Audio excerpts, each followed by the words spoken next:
When you're fed up with fighting food and your body, join us here. I'm Ali Shapiro, creator of the Truce with Food program and your host for Insatiable, where we explore the hidden aspects of fighting our food, our weight, and our bodies, and dive deep into nutrition science and true whole health. Fair warning, this is not your parents' health care. This is a big rebel yell to those who crave meaning, hunger for truth, and whose lust for life is truly insatiable. Believe me, freedom awaits. Welcome to Season 5 of Insatiable. This season, our theme is eating triggers, namely what triggers the on-off eating cycle. And we're really focused on getting clear about these eating triggers because clarity is a process and a tool. Why? Because when you're actually clear on what's happening, you get to the root cause. And when you get to the root cause, your efforts actually make an impact on what you're doing, which is super exciting and motivating. Second, logic doesn't change us. We all have emotional reasons that inform our logic. And so when we get clear, we can start to understand some of the emotional reasons that are why we think the way we do, feel the way we do, and that opens us up to changing our feelings, which change everything. And lastly, clarity equals distance. So if you've ever reflect back on anything in your life and you think, hey, I'm over that now, right? It's because you were able to see it from a different perspective. You could see what you could have done differently or what you did not so great or what other people did that wasn't so great or what just the situation was what it was. You have that distance because you're clear on what was actually happening versus the emotional intensity of the moment. And so when we can get clear on what's really triggering us, it puts some distance in the immediate present and offers us different opportunities to have different perspectives, and then we can change. So today we're talking about aging. Aging is completely natural, yet we are encouraged to fight it. And today's episode, Eating Triggers, Aging. Juliet and I are turning milestone birthdays. So Juliet is turning 30 in the ultra youth-oriented world of fitness, and Ali turns 40, feeling like aging is the ultimate privilege, yet also still has some feelings about it. We're going to discuss our range of feelings on aging and ways that we can detach from the triggers of a youth-obsessed culture and embrace aging gracefully. For our new listeners, Juliet Burgh has been active in the fitness community since 2008. An expert in her field, she came to Philadelphia after working in New York City as a personal trainer at a prestigious sports club. She is the partner and nutrition director for Unite Fitness Studio Franchises, a rapidly growing group and personal training studio, the hardest workout in Philadelphia, and is helping to craft Unite's trademark heart, muscle, mind workout methodology. Juliet appears as a regular contributor on Fox and ABC News, helps educate people on the topic of fitness, health, and nutrition. When she's not in the studio, she's playing with her cats, loves to connect with nature, and frequently takes trips to the Woodstock, New York area to hike and relax. Juliet! Hi. Aging. How you feeling? About turn 30 here at time of recording in a couple weeks.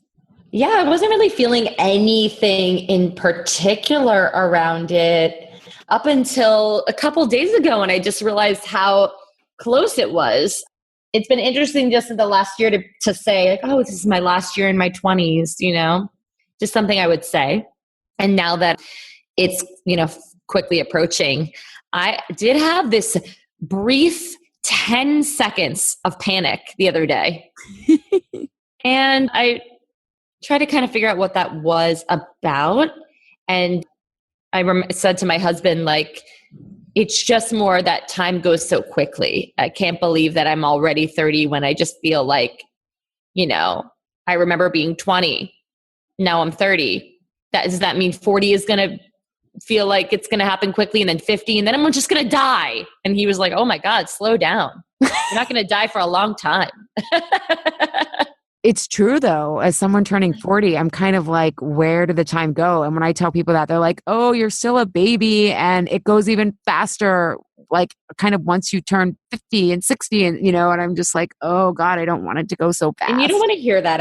That scares me when people say it goes faster, Me too. I don't like that. So, but I think that when it's interesting to think about, I'm turning 30 and then you start to think about, or, you're turning 40. Do you think about, where, your family was or people that were at that age? I think about my mother and, she was pregnant with me and my brother when she was 30. And that just it's incredible to me because, I have no plans anytime soon for that to happen. Or I just even think about her at 40, and I don't think that these ages they're old, but when you're young, you perceive them as being old because you're so young. Totally, totally. I just thought about that this morning. I was like, my parents at 40 were like commuting to the city to teach. We were in our first, I guess, home growing up. And I was like 6 years old and my sister was 4. And I'm like, oh my God. And I'm still like debating the child question, right? At like almost 40. I mean, my mom got married later in life and had us for that era, right? It was like, that was really old, I guess you could say at the time.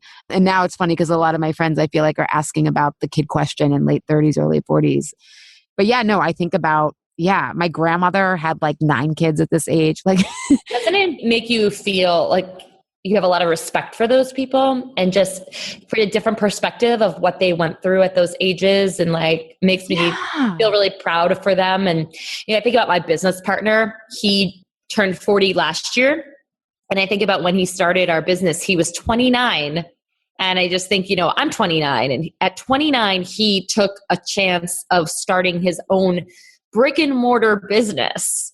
And it just seems like, wow, that's crazy that he did that.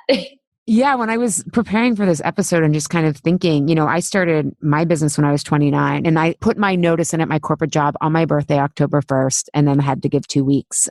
And I was thinking about how the 30s they were great in many ways, but they were also just really hard. Like it was a lot of I'm really confident in I was in grad school having no idea if I made the right choice, and things were so financially tight, and Carlos was getting 2 different master's degrees, and we did long distance marriage. And I went through a really bad depression in 2012 when I was doing that healing work with Bob. And then, when I was 37, I had a miscarriage and, all these things. And I think about it was really great. And it wasn't great. I shouldn't have said that after having a miscarriage, although it felt a little differently for me, I think, than a lot of people, because we never knew if I could get pregnant from chemotherapy.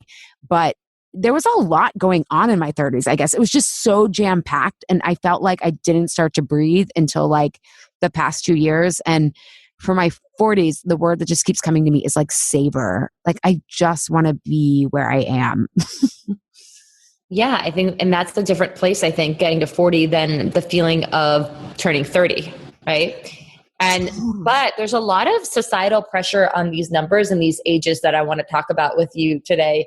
And just what's expected of us and how we're supposed to feel when we turn these specific milestone ages. Are you supposed to be savoring? Is that a thing that people are, when you're 40 versus when you're 30, you're supposed to be okay, you're finally establishing yourself and what your purpose is and your career path and getting ready to settle down into something and start a family. And then when you're 50, what does that look like? And who made these decisions for us? And how do we navigate our way around them? Because they can affect us in a way that creates unnecessary stress and pressure. Oh, totally, totally. And more, we've been focusing on the tail triggers during this season. And so again, part of why we eat is after these feelings of, do I feel tired? Do I feel anxious, which is usually uncertainty? Do I feel inadequate? Do I feel lonely?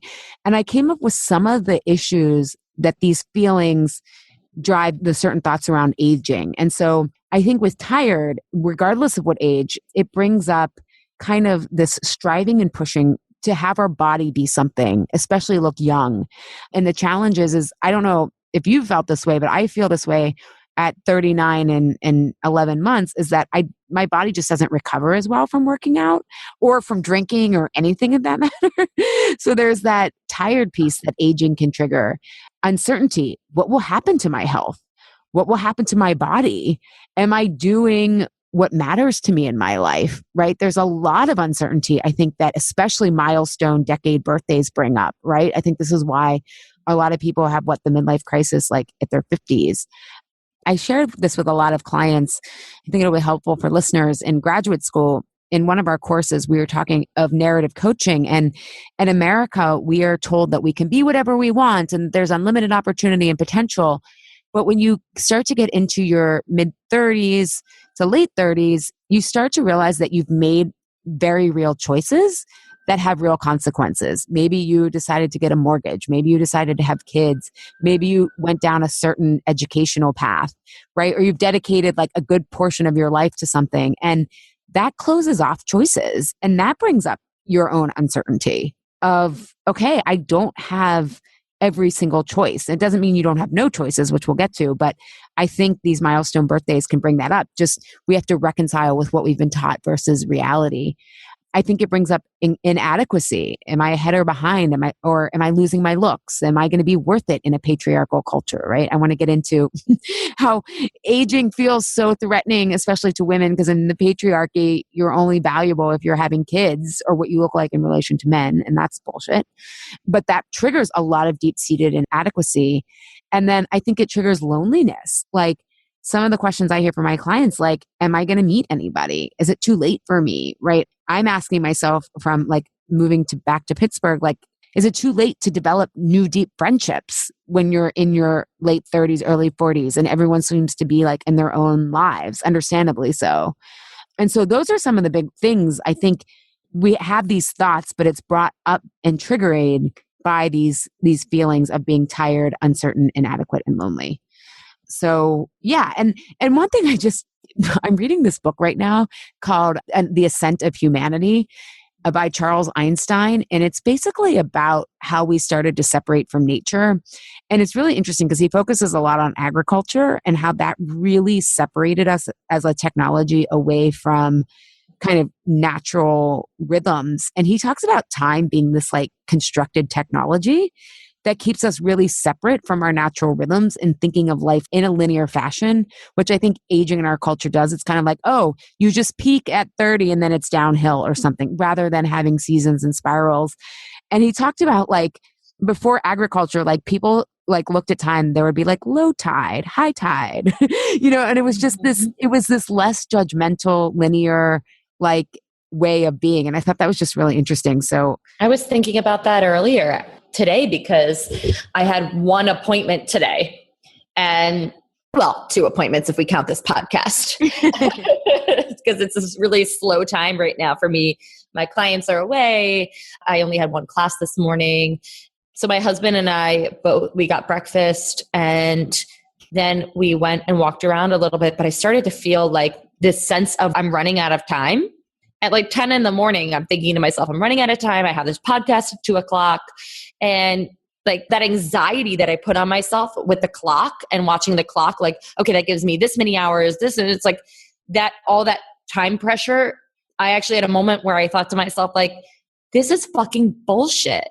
Like, I need to just be enjoying my morning off. I don't have these opportunities a lot where I do have time to enjoy walking around the city. Why I felt this time constraint, I was putting it on myself. Yeah. And in the book, I mean, I'm still in the chapter of time, but he talks about like when commerce started, it introduced this very linear way of time. And we started measuring time to like, I've got 4 hours, I've got 3, because there all of a sudden needed to be a past or present so that you could record and track like what was buying and selling and coming and going. But that really time is experienced very differently, based on like how present you are, what you're thinking about. And so you like calmed yourself down to be like, you have time, right? Like you're not running out of time. And I think about even how we look at aging, right? Which is, okay, you're turning 30, I'm turning 40, but then you have your biological age. Like how old are you actually biologically based on how you've been taking care of yourself and what environmental things you've been exposed to. And then I thought like, I want a street cred age. Don't you want that age? If I have a street cred age, then I'm like 85. Yeah. that's a good thing, I guess. Yeah. I'm like, I always joke because I don't like to stay out late. I'm like, I have an inner 90-year-old grandmother, like wise woman in me, but I'm like, hey, that's a street cred age, Do you have an age that you like, a body age or like that you feel like you are? I know turning 40, but Like, do you still feel like 30? Like, have you thought about that? Yeah. I mean, I actually feel the best I have ever felt in my life. Great. Yeah, I feel so, I mean, I was thinking about this because, like, I've been telling people that I'm turning 40 here in Pittsburgh, and they're like, you don't look like you're 40. And I tell Carlos, like, I'm like, someone else told me that. And like, so I know I have like genetically good skin, and I eat well, and I take care of myself, and I sleep and hydrate. But I think that's part of why it's easier. But I also just feel so content. I took that huge chance when I was 29 to pursue, I didn't exactly know what. And like, a lot of my friends who took a more conventional path, like, they have kids, they've settled into this like routine.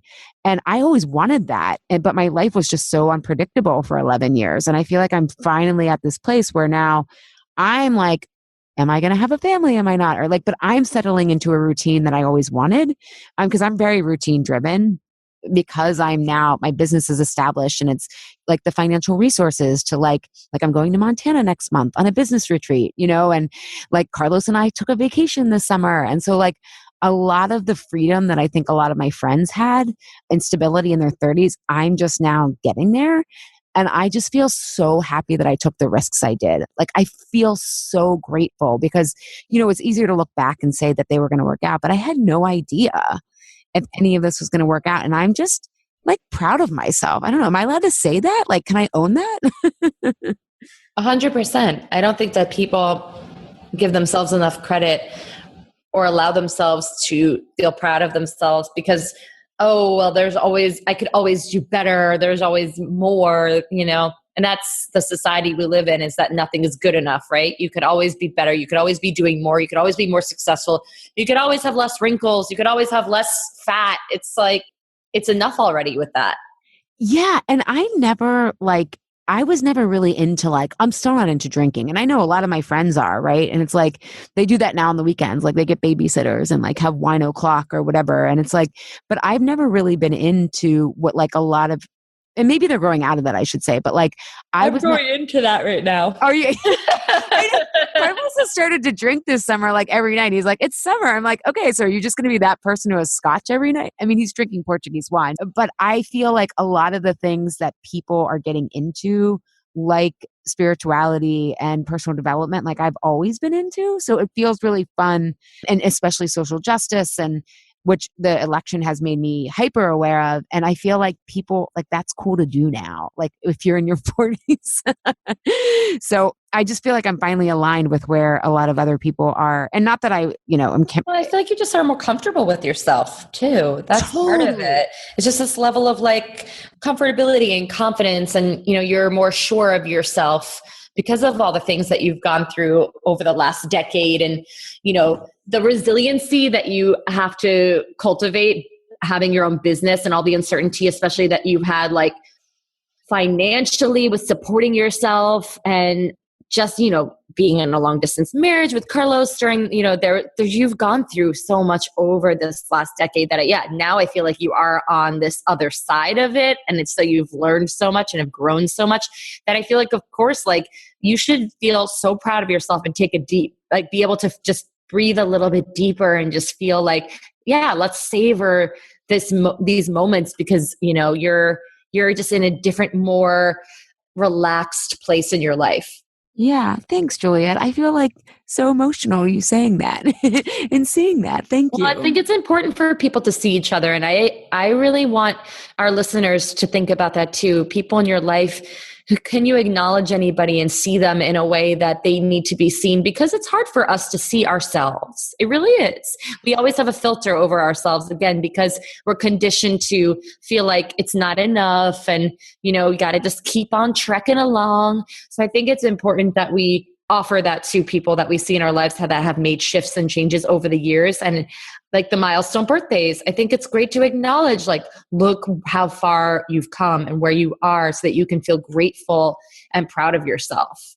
Yeah, I feel incredibly grateful because even though I've worked really hard, like I've also had a lot of serendipitous luck and privilege, and it doesn't take away from my hard work. I always say white people need to learn the capacity of and, especially when we're talking about racial privilege. Like, I have worked harder than I thought I ever could in my entire life. And I sacrificed a lot. And I still had a lot of people help me. I had a lot of privilege. It feels very magical. But I think too, I think as we're thinking about aging, I think about even the 50s, right? The next decade. And I think because our society, again, from a patriarchal standpoint, we think age matters because it was like, well, can you bear children and are you pleasant to look at for men, right? But then capitalism, which we're also part of, sells youth, right? And yet we know like Asian and indigenous cultures, they really value wisdom. And I think that's shifting and changing in our culture. But I think for women who are especially hitting 50s, that menopause is a threshold, right? There's a huge metaphor there. I saw this meme about how women's emotions, tend to be used against them when they're having their period. But yet, did you know that that's the time men and women's hormones are the most similar? Actually, when we have our periods. I didn't know that. But as you stop menstruating, you become, naturally you have less estrogen, and estrogen makes those of us who identify as women, I guess. I don't know a lot about gender cis non-conforming. Like that is still like a growth edge for me. So I hope I'm not botching the terms too badly. But for women who have estrogen, when you go through menopause, that decreases and you have all this amazing wisdom and you're discerning and you just don't care as much. Like you're less unattached in a healthy way. Doesn't mean you're like a bitch or like not caring, but all that stuff that we as women, I think, have to work through, it just goes away naturally in your 50s. And that's when you can be super powerful. You have all this capacity. Yet our culture, it focuses on the weight gain, on the hot flashes. And that stuff has to be the hot flashes, and you want to nurture your hormones. But no one talks about like the great, I think, wisdom threshold that is either. Yeah. And I was saying to you earlier, Ali, that I've been getting a lot of clients lately who are in their 50s. I get a lot of clients 50s, late 20s, 40, like kind of those transition points. Yeah. But especially with the 50s, the body, it does change for many women. And that level of acceptance can be hard to have a different shape than you did 10 years ago.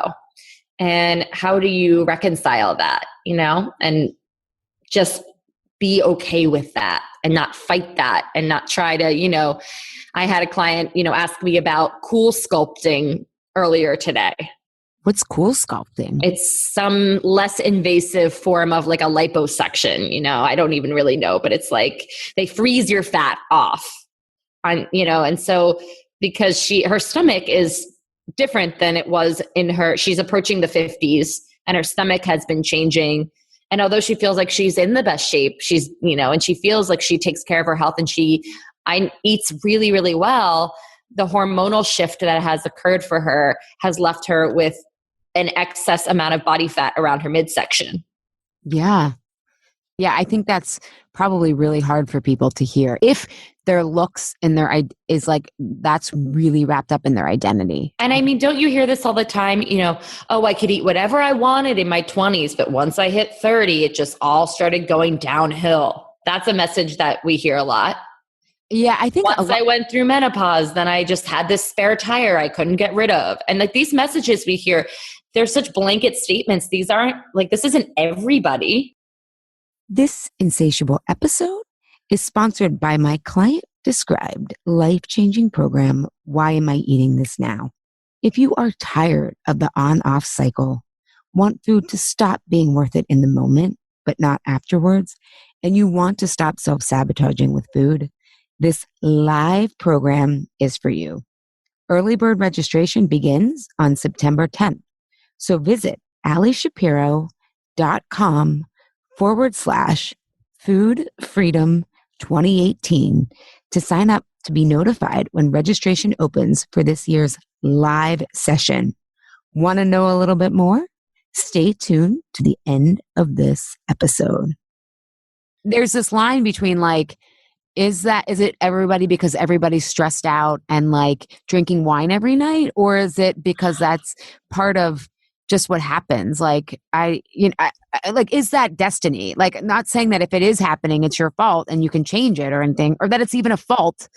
Do you know what I'm saying? Like, yeah. I wonder like what is true, because I know that even menopause symptoms are really aggravated here in the States because people, when you're going through the actual physiological process of menopause, your adrenal glands will pick up what your ovaries are no longer doing. But most Americans' adrenal glands don't have the estrogen, testosterone, and progesterone to kind of be the reserves because people have been drinking coffee, drinking wine, overworking, and often because you have to in this culture, versus other cultures don't have quite the physical symptoms of hot flashes and insomnia because the adrenal glands are like, okay, we're taking over now.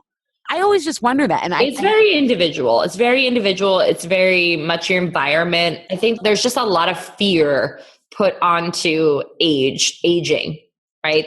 That it's this out of control process. And then how do we gain control over it, to make it all okay? I mean, Botox, for example, that's a big thing that I see with people who are young, like in their late 20s. I was at a dinner and all these people in their late 20s had Botox already. And they were all saying, oh, well, you've got to start now because it's really preventative so that when you are starting to get the wrinkles, they won't even form. It's like, what the hell? Is that even true? I don't know, because and listen, everybody is different, but how I feel about it is I really want to be natural in my look. And I have no desire to get like elective surgery or, partially because I'm like terrified of like surgery and medical environments. That doesn't help. I mean, like I'm so scared of that stuff. That doesn't something I don't have to put myself through like on purpose. God forbid something happens and I need to have some medical procedure done. But I'm not one to be like, I'm going to go get breast implants. I'm going to go get Botox. It scares me more than anything. And I also want to be an advocate for women who, to age. I want to like be comfortable with myself and honestly be a role model for people in that I want to keep my natural look. This is what I was born with, and I'm doing the best I can with what I have. Yeah. It's fun. I think we have similar fears because like for me, it definitely is like, I want to stay out of the medical system as much as possible. In fact, I saw someone on Facebook was posting about like their doctor told them now that they're 45, they should start getting mammograms. And I'm like, oh God, I'm like, how am I going to navigate this? Right. Because there's no clear cut answer, but I don't want all of that, like that testing. The colonoscopy. Yeah, well, I've had those. I mean, because my mom had colon cancer, but those quote unquote aging diseases, right? Like I've worked really hard because to not get that stuff, but you just never know. Mm-hmm. However, I think a lot of times they make these recommendations because if you haven't been paying attention or taking care of yourself, it starts to catch up with you in your late 40s, 50s. And for the younger generation who doesn't have as clean of an environment as our grandparents had, because all of us born, right? Like when our mothers were born, they were born with all the eggs that our grandmother, like when you're born with all the eggs you have. So like our generation is benefiting from our grandmothers and grandmothers' eggs, right? And so this generation is like, that's going to be born, not like our grandkids are like growing up with us who've grown up with like a completely toxic environment. I don't know. Dirty eggs. Get those dirty eggs away from me. and the body's resilient, but I'm just saying like we're just not, there's less room for error. So I think we're going to start and we're seeing this already, right? With obesity being younger and younger. And again, obesity isn't just a calorie issue. It's an environmental issue. And so I just share all that, but it's like a lot of these recommendations are based on like the average population. And I take better care of myself than the average population because I have, some of that is privilege, but some of that is work and effort as well. And so it's like, it opens up this whole thing, like how often am I going to go to the doctor? And, because once they start looking for stuff, they sometimes find stuff. I remember even my oncologist in Philly, who's super conservative, we were talking about like how many times they find this stage 1 breast cancer that will just cannibalize itself. And because I'm at a risk for breast cancer because of radiation in my chest, he's like, we don't want to overscan you. We don't want to overlook for this stuff because a lot of times in healthy people, it just goes away. But then if you were to say to someone on the internet, like, I mean, again, we all have to make our own choices, but people are like, you need to get your mammograms. Like, this is, and I'm like, oh God, it's so much more nuanced than that. But like, I don't know. My point in saying is like, it's so nuanced that that's what scares me about aging is like, will I make the right choices? Will I get these very serious diseases? I think because I've had cancer, so many people contact me about people in their 20s being diagnosed with cancer. I've had another thing that was really hard about my 30s is I had some close friends die. And one of my best friends from home, her sister died of cancer. Cancer? Yeah. Leukemia, AML. Wow. Yeah. She was 37. She left behind 2 gorgeous kids. A girl that I went to IIN with. Her name was Jessica, and she was like this awesome, super healthy woman and got lung cancer and died, and it's like, and she grew up in Detroit. And I wonder if like, I don't know, the air pollution during the, So for you, does aging feel like life is fragile? Oh, yes. I've always felt like that. I mean, whenever I go to fly somewhere, I say to Carlos, like, if I go down, know that like I have loved my life and I feel very content with the choices I've made. And I mean, he's like, Ali, you're flying to Boston. You know what I'm like? Flying is safer than driving. It's funny it's funny how you don't think about that when you get in a car every day. I right? know. But it's just because I think movies and, for me, I'm a Virgo, so I'm like an earth sign. So I need to be grounded. I need my feet in the ground. So if I'm in the air, it feels like super out of control. I'm like, I can't see the road. So, but I mean, if you look at the statistics, flying is safer than driving, but we don't think of it that way. We have this major fear. Yeah. Well, and I also think like my sister and I talk about like, I mean, I live close to my parents now, but like my parents are in pretty good health, but we can see them declining in certain ways. My dad's dexterity is going and my mom is forgetful. And I mean, for being 74, I think they're 74, they're in great shape, but it's just like, it's inherently like that is like really scary. And one thing that I think I really have worked through in my 30s for the most part is my fear of death, especially kind of me concluding that there might not be anything after this. I mean, I hope there is, and I'm agnostic. Is that what the conclusion you came to was? Because I know that you have been asking a lot of your guests, what do you think happens when you die? And is that one of your conclusions that might be nothing? Yeah. I'm at peace with that, actually. I mean, not so much at peace. And again, when my grandma died, it sent me on this big existential, like, I think a lot of my beliefs were her beliefs. And then when I realized that this meritocracy belief that we have in America, we have, America tells you equality and justice for all. And if you're Christian, you believe that justice comes in the form of God at the pearly gates, right? But if you're not, I realized my grandma, she's like a fallen Catholic, believed in reincarnation because that just mirrored how she saw the world. Like she gave everyone multiple chances, right? And because there's no justice, there's not absolute justice here on earth. Like she needed a placeholder for the pearly gates. And after the election, I realized that this was all a meritocracy belief that we've been taught in America, which is if you work hard, you will be rewarded, which is kind of an equal justice. It's like justice. But when you look at like atheist countries or communist countries, they're more atheist. They don't have that same, they're kind of like, there's nothing more. We need to make things as fair here. I mean, and I'm not saying I'm communist, but if you just look at the way that we believe spirituality is very much informed by our political and cultural values is my point. And so when she died, I just kind of was like, huh. And it made me like my whole worldview crumbled. And part of that worldview crumbling was just really grappling with uncertainty and what do I rebuild up? And so, yeah, I've come to the conclusion that I don't know. I believe in nature. I believe God is nature. I think it's within us. I think it's a female. I think it's, not that it's a gender per se, but I just don't know if that means that we go on in any way. I think our energy probably does, but I don't think me in my ego form of Ali and understanding things. And a lot of people in my family will challenge me on that. I don't know. Where are you with things? Well, I think people challenge. I think it all has to do with uncertainty. Nobody has been given the key to unlock the mystery that is life. There are theories. I guess there's some science that you could tout to say, about the Big Bang Theory. Everything is magical and made up. And everything to me is just a complete mystery. And I think that it's so random. And this is just what I've been thinking a lot lately. So random and so crazy that I'm Juliet sitting here in this chair talking to you, Ali Shapiro. We're just, who are we really? Like, we're these soul beings in this place called planet Earth. And it's so much bigger than we are. And there's so much mystery. And so death, it's the biggest mystery of them all. And we don't know.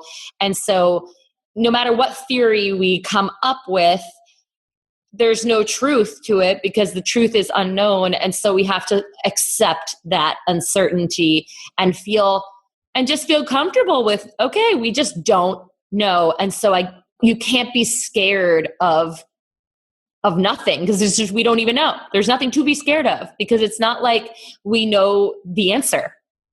Yeah. Well, and I just feel like, yeah, I say I'm like open to the mystery. That's my like line that I. Now, if we knew for sure that there was heaven and hell, then yeah, it'd be scary. Yeah, well, I don't believe in hell. Like I don't think there's like heaven. Yeah, it's just right. It's such a man-made like thing, and when you look at, and I know, and a lot of my clients are religious, and they are like genuinely like use religion for its best. It's the best that it can be, and historically, people in power have used religion for violence and everything and just to scare people. And so when you look at how things are constructed, but like, no, and part of my big existential kind of searching was like, can I believe in an energy and a design, even if it means that we don't go on? And I had conflated the two. And I believe there's this nature is miraculous and it's so surprising. And that's why I'm like, a lot of atheists to me, they're still like they'll sometimes be critical of religious people who want certainty, but I'm like, if you're an atheist, you're also certain. Like it's still the same belief, it's just dressed up differently. And so I'm just like, and I want to be open to the mystery because I don't want, like, I think that brings a magic to your life as well, and that's that. I'm hedging my bets that let's make the most out of this life. I guess is what I'm doing. I think that's all you can do. And going back to the aging thing, to be run by fear of aging or what could happen next, approaching my 40s, could there be some, illness that's upon me? It's like, we can't predict the future, and really worrying and fretting about that stuff is taking away from the here and the now. Yeah, totally. But I do think, when we're talking about physicality, I think there's this kind of myth that, because that the body is in inevitable decline. Mm-hmm. And I know, like, again, I'm probably not in the best like cardio shape of my life, but like holistically, I'm in the best shape of my life. Now, granted, it will probably change when I hit 50 and menopause and that shifts things. Well, actually, I mean, I guess I'm TMI, but like part of what I've been dealing with is that I might potentially be in early menopause because of the chemo. And so that's what my insomnia might have been about. Like last year, I thought it was from the election, but no, it was something else. But I've been doing acupuncture and herbs to fortify myself so that I can, support my body. But I think we need to look at ourselves, the aging holistically, and knowing that the body doesn't have to decline at the rate that often we've been conditioned to do it, and that you taking care of yourself at any time, emotionally and on that soul level. I found that with my clients, no matter what age they are, they're so glad that they took the journey, that they felt that they've arrived home to themselves, right? Rather than kind of like, I feel like, as you're growing and being culturally conditioned, you kind of leave like who you really are at your core in a way to try on different things. And it's about kind of coming back to that, the most like, I don't want to say innocent, but like childlike version of yourself, in the sense of like the qualities of who you were as a kid. It's almost like hopefully you're circling back in a good way. And I thought we should share some examples of people who, like, not that they got their start later in life, but they just used the accumulated wisdom to like really create really cool things. And so that we aren't hinging everything and dreading aging just strictly from a health and beauty standpoint. Yeah. And also I can say that something that I've grappled with is like, okay, I'm turning 30, am I as successful as I want to be? You know, I had definitely put a timestamp on things. I remember in my 20s being like, you know, by the time I'm 30, I want to be like super successful and have everything all together. You know, what does that even mean? I didn't have any, like, I don't even think I had like specific metrics on that, which, you know, if you're going to set a major timestamp, I think you should definitely have like, I will have this much money or, you know, whatever it is. But anyways, I did feel this pressure. I think something that has helped me, and we're going to talk about different people, because for me, I put a lot of, you know, pressure and on my career and where I need to be with my career. And it's been really helpful to see other people that have been much older than me, that have reinvented themselves or didn't get started much later in life, or it took them a long time, especially in the fitness industry. I have looked to other brands to just support me and make me feel like, you know, because in business, you'll always find people that, you know, ramp up really quickly, right? And so then it's easy to compare yourself to them and be like, oh my gosh, look, you know, they're so successful and they just started, you know? What am I doing wrong? I've been doing this a decade. We were talking about that before the podcast, yeah. how long and the trajectory of our businesses, because Ali started hers 11 years ago, and it's actually exactly when we started Unite Fitness. And I would have thought we would have been so much further along by now. And it's, you know, having this acceptance of we are where we are, and, you know, I'm proud of where we are, and it's not over yet. And I put all this effort and energy and it's into it. And it's not for me to just give up on it. And there's no reason to give up on it because I'm not where I thought I was going to be. Right. Because everything takes everybody longer. And check this out. Right before we were ready to record this episode, I think because entrepreneurship is super hot right now and everyone thinks it's these like young 20 something. Forbes has like 30 under 30. Like there's this youth obsessed culture. But Harvard Business Review did a study. And what they found about the most successful startups was that, and I'm going to read this to you, among the top 0.1% of startups based on their growth in the first 5 years, we found that the founders started their companies on average when they were 45 years old. And these were the highest performing firms. They were identified, they measured basically based on employment growth.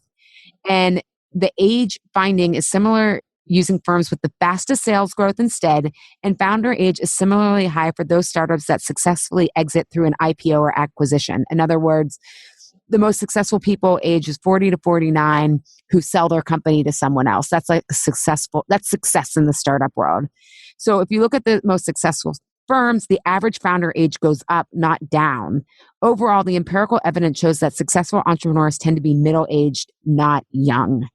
And they attribute it to the wisdom and the skill set that these people have gotten through their lives. All the failure you've had to go through to learn. Yeah.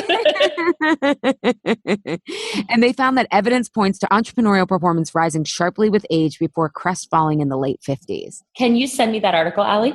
Totally. I need to forward that to my business partner, he's in his early 40s. So he's feeling a similar thing, which is look at all these young pups who are, you know, in their 20s that are starting, you know, a similar in business to him that he did start in his 20s, but they are like, you know, in 20 million times further along than where we are a decade later. They did it in like, you know, 3 years.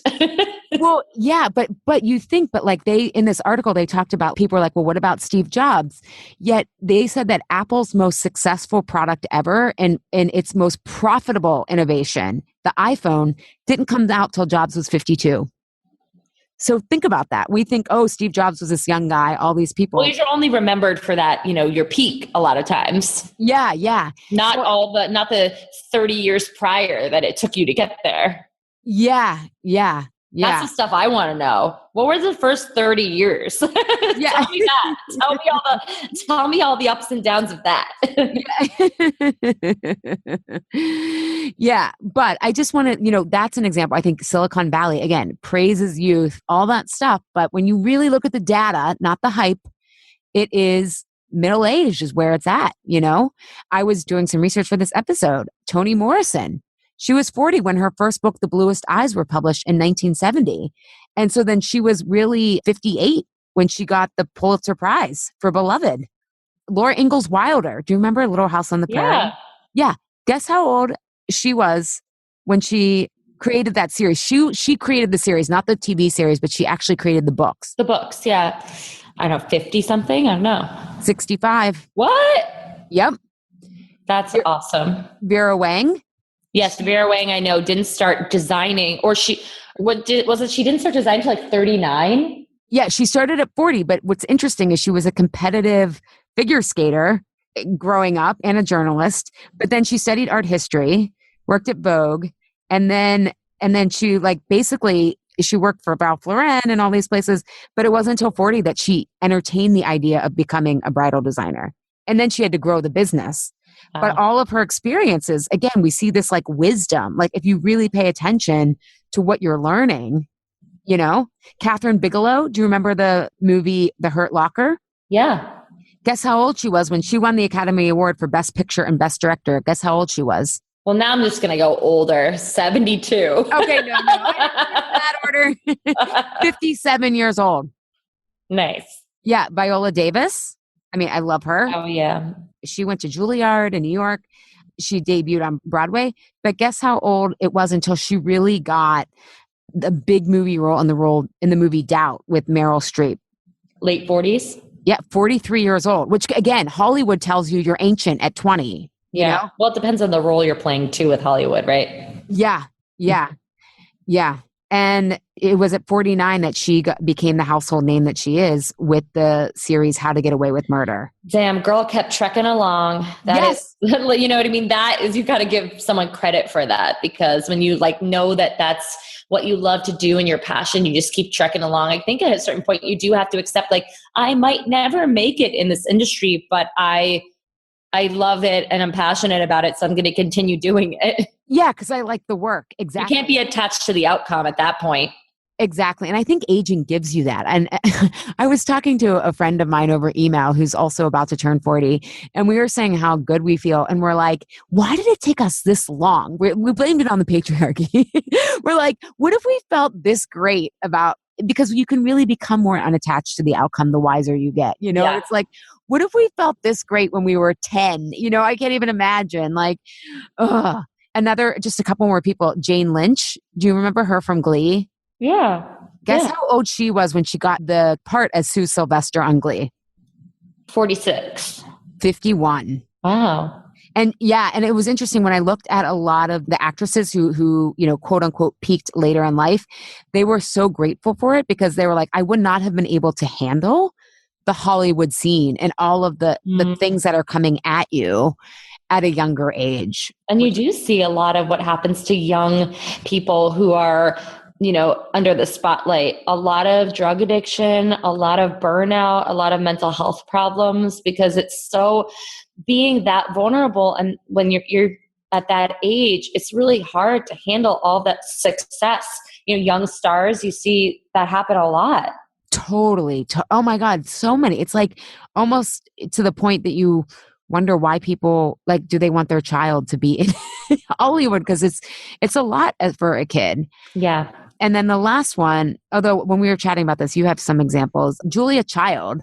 Did you know that she didn't even learn to cook until she was 36? That's amazing. I know. That gives me all the feels. I love that. And then it was at 40 years old, and she wanted to become a novelist.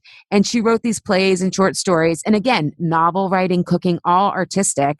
She submitted the stories to the New Yorker, but they were never published.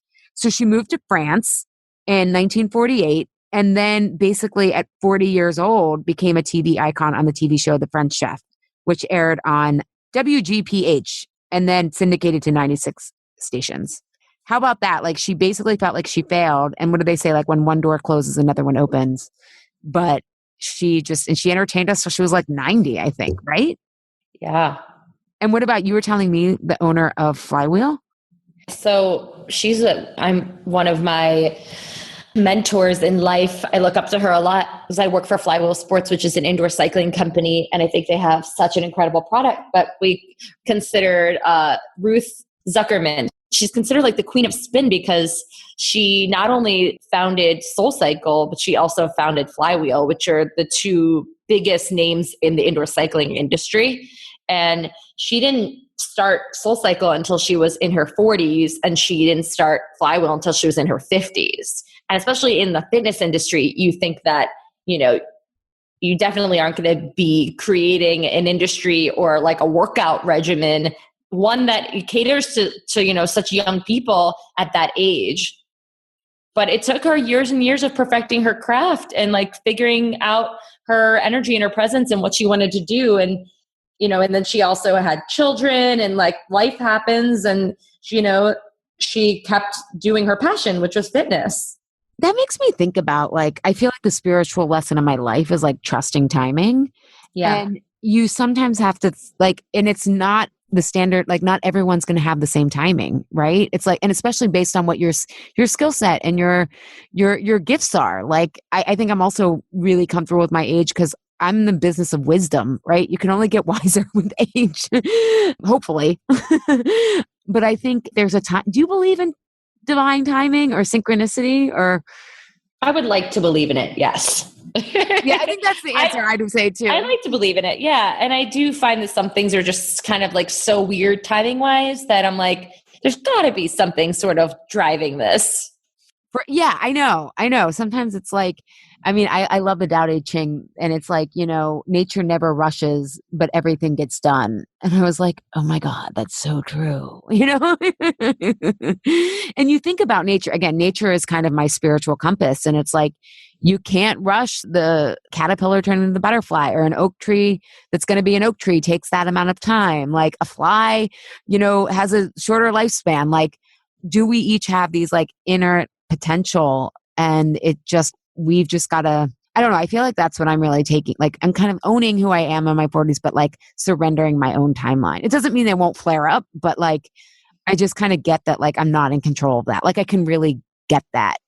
You know what movie came on the other day, and I love this movie. And yeah, he's a very controversial person, and some people listening to this might be like, I fucking hate that guy. But who is it? But Private Parts, the movie about Howard Stern.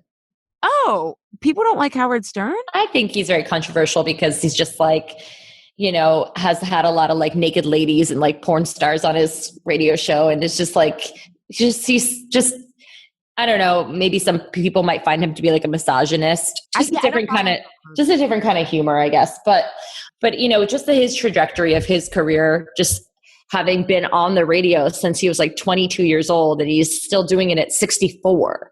And just all the different things that he's gone through from starting just like at his college and working his way up to different networks. And even throughout the years, as things have shifted with radio and just staying relevant. And I don't know, I just find those stories, because he's just put in that effort from 22 to 64, Yeah. Well, and I think in our youth obsessed culture, and in an instant gratification culture with social media, all this stuff, we forget that your craft takes time. Yeah, exactly. And that's whether your craft is parenting, whether your craft is your career, whether it's how to relate to people. Like life just takes time to figure out. I think that's one thing that we can that's like the upside of aging. We really have all this experience. And I think, again, and we talked about this on the scale episode, but like when we want meaning in our lives, we are in this unique time where everything is broken. The jobs that used to exist forever, the stability that used to exist forever just doesn't exist anymore. And so we have this chance to look back at, what have I accumulated? What have I learned? What's been like the consistent themes, right? You could have changed jobs 4 times, but like, what did I always love doing? Or like my kids could have been in like all these different phases, but what do I really cherish about that? And then you can go contribute that to the world because it needs it. I don't know. So yeah, I do know. I think, think about how old you are. Forget about where you thought you should be or where you think you should be at this age. And think about the lessons in life more than, what has to happen. Yeah. And I think also reframing rather than this chronological age, like what season of my life am I in? Right. Because I think that helps us. Like, I think back in my 30s and there were seasons of like rest of like winter time when I was working with Bob, it was just like a really cold, long winter. And then there were times of like, let's go out in the world and it's springtime. Right. And then there were reflection times. And I just think that puts us more in sync with our own natural rhythms more than using our age. I don't know. Because that's a default. Isn't that, don't you think that's a default for all of us? Because everything is unknown. So it's like, I don't know. I don't trust myself. It's like, and I know you do trust yourself, Ali. So a lot of times we say things and it's just a default, like, I'm sorry, or I don't know. It's like, no, you're not sorry. You do know. Yeah. it's just the ego default. Well, so where are you right now? About to turn 40. What season? You said you're in the season of feeling like you're savoring. So what does that look like for you? Yeah, I feel like I'm in a season of, well, I mean, Carlos and I are really weighing. It's interesting. I feel like I want to savor, but we're really contemplating the family question. Nature is really my guide. And, I had that miscarriage at 37, which we were more excited than we thought about becoming parents because neither of us like have ever been like, we have to do that. Right. And it's part of me wants to do like an insatiable season all on like the conversations I've had with so many people about like to have kids, not to have kids, what people thought about who have had them. Like it's such a big choice and it's one that you just can't prepare yourself for no matter what. But when we got this information just about kind of my own hormones and having low egg reserve most likely because of chemo, maybe also because I'm 39, it just brought up a lot more questions because I know everyone needs to decide, but I'm not doing IVF or anything. Like, again, my body is bringing a different biological age probably than most people's because of what I've been through. So part of me is in this, like, I'm in a fall season, but part of me is also like, we need to decide, are we ready to feel like spring chickens? And like, we're going to continue to try naturally, but like, if that doesn't work, do we want to put in the effort to adopt or something like that? So I feel kind of a tension in seasons, but I'm taking an overall, like, let things unfold type of way. So I guess that would be more fall reflective. Mm-hmm. Which How is about my you? favorite season. Me too. I'm So also biased. excited. I love fall so much. Me It has too. so many like nostalgia feelings for me that are positive and that just, I don't know, summer for me is like slow and not exciting. I know a lot of other people love the summer because it's like more time off, but I just like to do, and fall just feels, I know you're saying reflective. That's more winter for me, but for fall, everything feels like fresh and new. And we're coming back to, it's the back to school, back to work, back to the hustle. I live for the hustle. I like the hustle. Well, as So you're talking, I'm like, you're right. I do like that. That really is right. energy, it's energy. I like that energy. It's also a seasoned energy. Yeah. And I love crisp air. Me too. No humidity. I hate humidity. That's Yes. why I'm not a summer person. I can like smell the crisp air. I can feel and hear the crunchy leaves under my feet.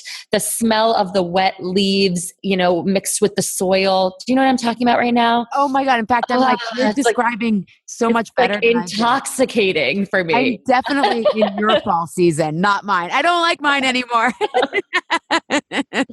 Yeah. So and maybe because I grew up in upstate New York, where we just had the most gorgeous, perfect falls, like the quintessential golden leaves and being around mountains and stuff like that. So it's like ingrained in me that fall is just this amazing time of year. My birthday falls right on September 15th, the end of the summer into the fall. And for me, going into 30, it's feeling a lot more sure of myself and less insecure. I think that's for a lot of people who come out of their 20s. Your 20s can be a very insecure, scary time. Oh my God. Everything is new and you're figuring everything out, and there's a lot of judgment on yourself. Yeah, I joke, if you're not lost in your 20s, you're not doing it right. You know what I mean? And I do think about like going to, it was 9 years ago yesterday that I started at Unite Fitness. And I was 20 years old, almost 21 years old. And I think about just where I thought I needed to be at that age. And now if I met a 20-year-old, 21-year-old now, and they talk to me that way, I would be like, oh my God, honey, come here. I'm going to give you a hug.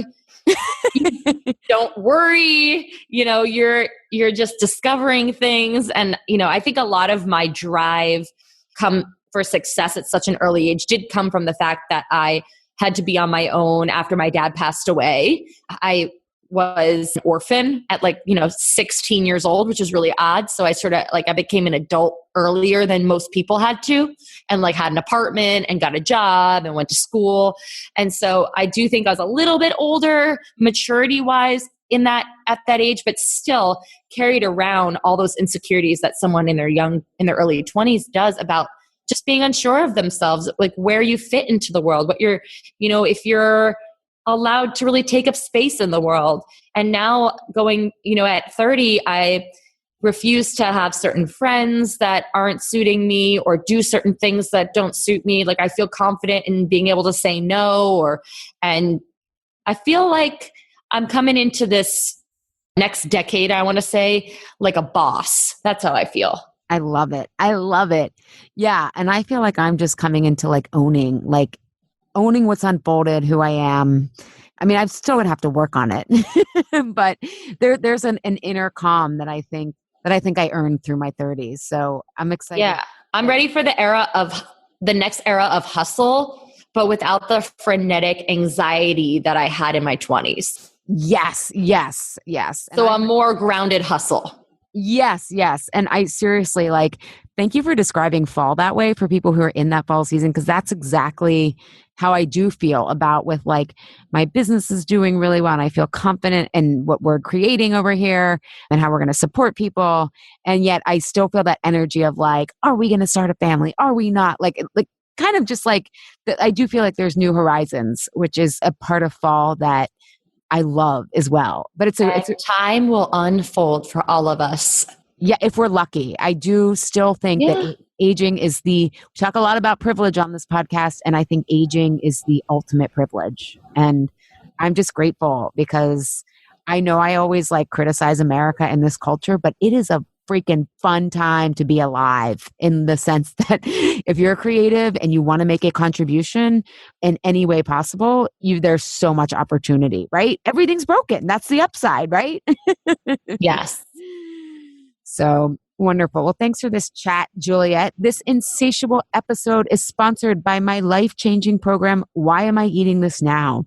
And that's not an exaggeration. Session after session, clients tell me this program changed their life. Or in the case of Shelly, who said, I wish I could bottle this feeling up and give it to everyone. If you're tired of the on-off cycle, want food to stop being worth it in the moment, but not afterwards, and you want to stop self-sabotaging with food anytime you feel those tail emotions, this program is for you. You will learn a clear and exact process with tools for getting to the root cause of why your emotions overpower you and you eat. You'll also learn with and from a dynamic community that likes to connect over the type of conversations we have here on Insatiable. We simplify food, not give you more rules to rebel against. As one Why Am I Eating This Now client says, there is no white knuckling with this process. Early bird registration begins on September 10th, and early birds will receive a discount, early access to the classroom, and a freebie you won't want to miss. So be sure to visit alishapiro.com/Food Freedom 2018 to be notified when registration opens for this year's live session. Thank you, Health Rebels, for tuning in today. Have a reaction, question, or want the transcript from today's episode? Find me at alishapiro.com. I'd love if you leave a review on Apple Podcast and tell your friends and family about Insatiable. It helps us grow our community and share a new way of approaching health and our bodies. Thanks for engaging in a different kind of conversation. And remember, always, your body truths are unique, profound, real, and liberating.